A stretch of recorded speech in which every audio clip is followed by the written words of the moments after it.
Hey everybody, Jackass here with round 5 of Season Challenge Mode in F1 2012. We are now accepting our contract offer from Lotus after beating Roman Grosjean as our rival, teaming up with Kimi Räikkönen.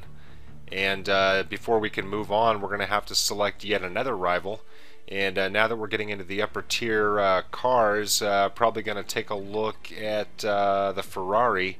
Going to go ahead and do what should be done in real life anyway, take out Felipe Massa, sorry I had to say it, and team up with Alonso. And here we are at the new circuit on the calendar in real life. This track will be unveiled in November of this year, and it's the first year obviously of the inclusion in the F1 2000 series.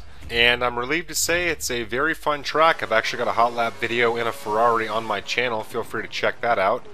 Certainly haven't mastered it, but taking you around and giving you my thoughts and feelings on it, taking a look at qualifying, and you can see we're already way off the pace from Jenson Button, current pole position leader. And you can see skipping ahead here, I get things all wrong and go off track, and that's really going to cost me.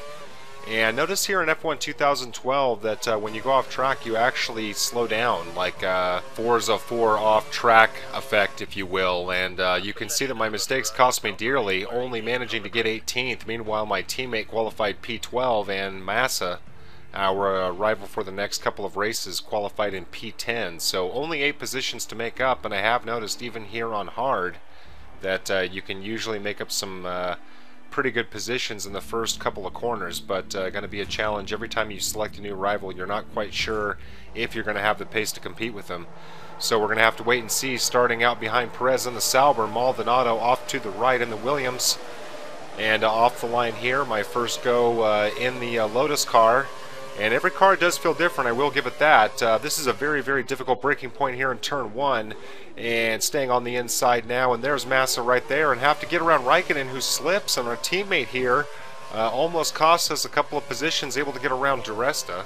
And Kobayashi very, very slow going through these S-sweeps, and have to hang back in position 10 for now. See what we can do in terms of making up some ground, but Felipe Massa already behind us, so that's a very good start, and a big reason why I don't want to be too aggressive here in lap 1. Now coming down this blind embankment, sweeping around to one of the first mini straights on the circuit, and going to have a move on the inside of Kobayashi, and now Hulkenberg. And I don't believe that there's contact, but I go wide, too much understeer, and that's not only going to allow them to maintain their positions, but now Di Resta gets in front of me in the Force India, now being hounded by my teammate Räikkönen in the Lotus. And coming down at the end of this very, very long straight, going to try and make up some ground on the Force Indias. And swing in front of Kobayashi here, and able to keep it on track.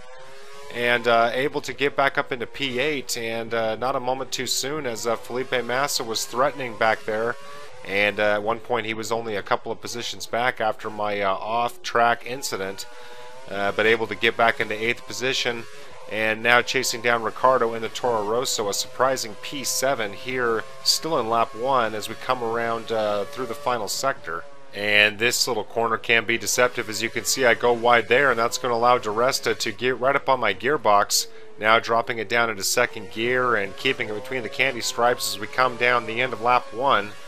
And you can see that I've got a train of cars behind me, but the good news is Felipe Massa is all the way back in 13th.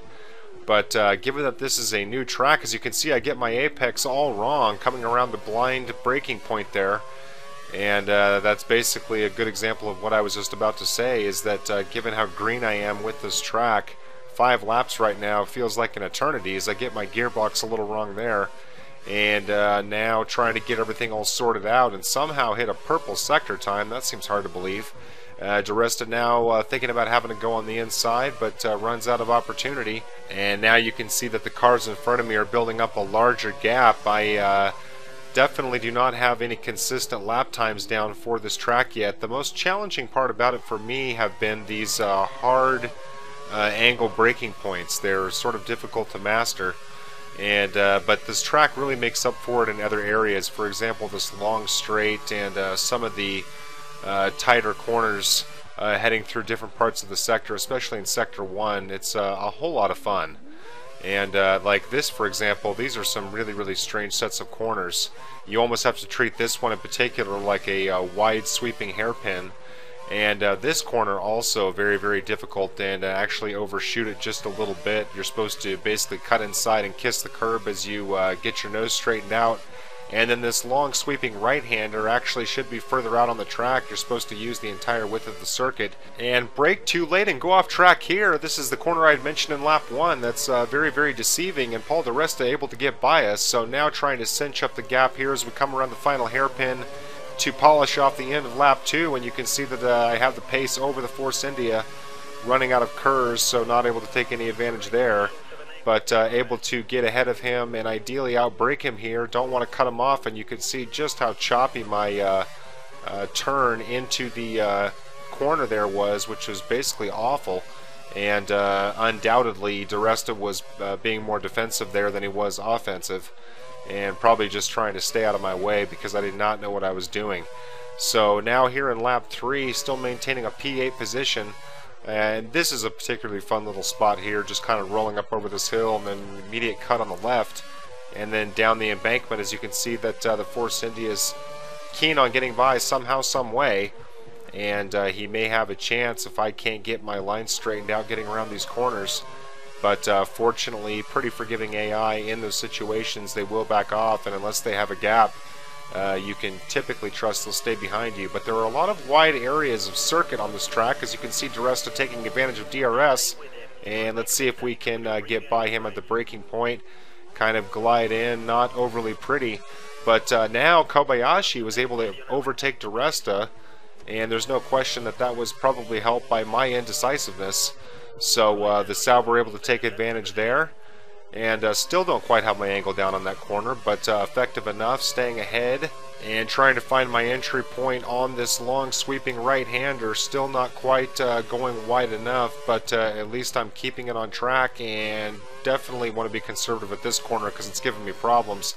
I think you want to typically drop it into 4th gear, and that's probably pretty safe. It's actually a pretty easy angle. The difficulty that I have with it is that the curb comes up very fast on you. It's kind of hard to see, so just have not gotten a feel for the apex of it. So, of course, that's what practice is for. And handling the hairpin here at turn 1 much better. Probably the best I've done the entire race. And right now, very satisfied with where I'm at, but all it takes is one significant off-road excursion for Felipe Massa to get around us. As you can see, Kobayashi swooping around behind me, lurking and waiting for me to make some kind of a mistake.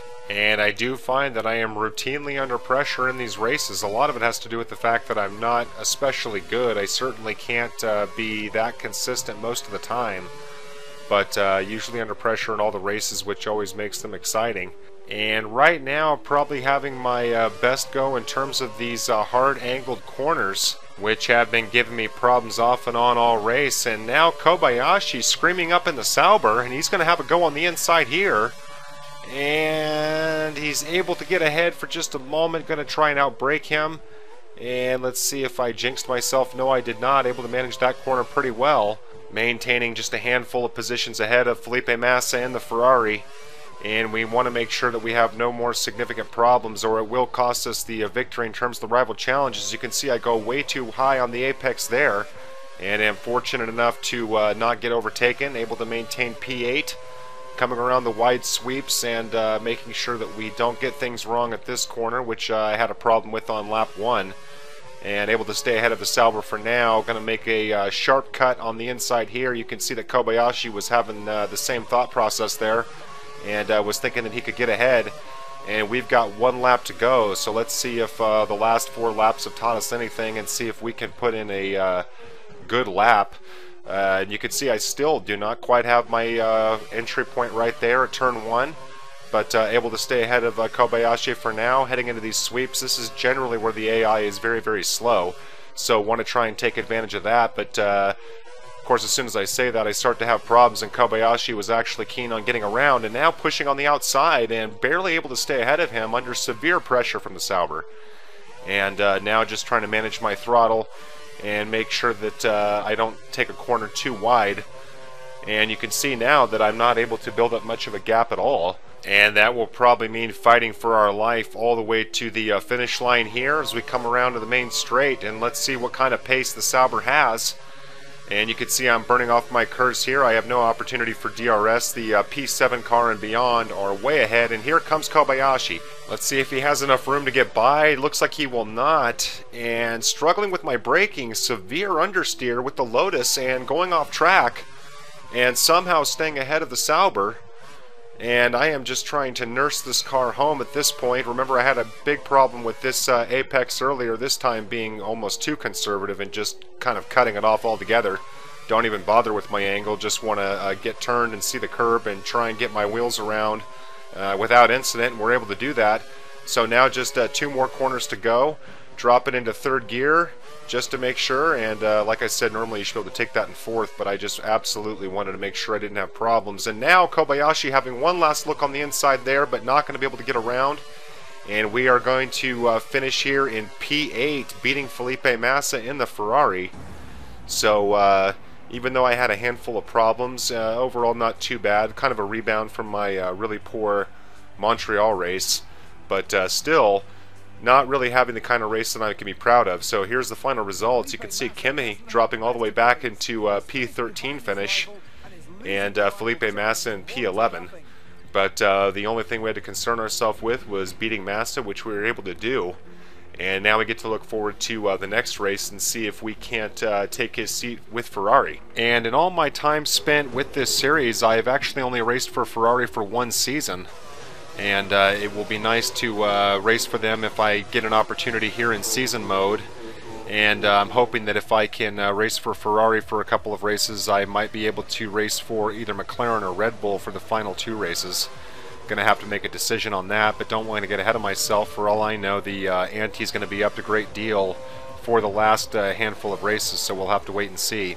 Hope you guys have enjoyed watching this video. Hope that you have a chance to check out my channel for a number of other F1 2012 gameplay videos. I've got some playlist links in the description of this video. Feel free to use that and check it out, and also have a full season of F1 2011 with Force India posted, as well as Forza 4. So thanks again for watching, and I'll see you next time.